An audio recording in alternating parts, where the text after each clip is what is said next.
मुलांनो, आज आपण आपल्या इतिहासातील एका अत्यंत महत्त्वाच्या आणि रोमांचक कालखंडाबद्दल जाणून घेणार आहोत. नीट लक्ष देऊन ऐका. 1857चा स्वातंत्र्य लढा, भारताच्या अस्मितेचा उदय. विद्यार्थ्यांनो, 1857 साल म्हणजे भारतीय इतिहासातील एक वळणबिंदू.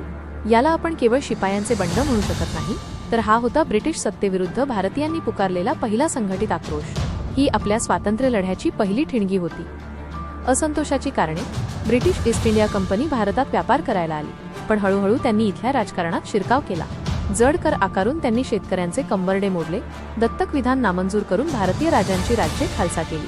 इतकेच नाही तर आपल्या धार्मिक परंपरांमध्ये हस्तक्षेप करून त्यांनी भारतीयांच्या मनात असुरक्षिततेची भावना निर्माण केली. तत्कालिक कारण: मुलांनो, कोणत्याही मोठ्या स्फोटासाठी एक छोटी ठिणगी पुरेशी असते.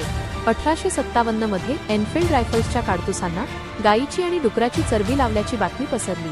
यामुळे हिंदू आणि मुस्लिम अशा दोन्ही धर्माच्या सैनिकांच्या भावना दुखावल्या गेल्या. क्रांतीची सुरुवात: 29 मार्च 1857 रोजी बराकपूर छावणीत मंगल पांडे यांनी अन्यायाविरुद्ध पहिली गोळी झाडली. त्यांच्या या बलिदानाने संपूर्ण देशात उर्मी निर्माण केली. 10 मे 1857 ला मेरठच्या सैनिकांनी उघड बंड पुकारले आणि इथूनच या क्रांतीची अधिकृत सुरुवात झाली.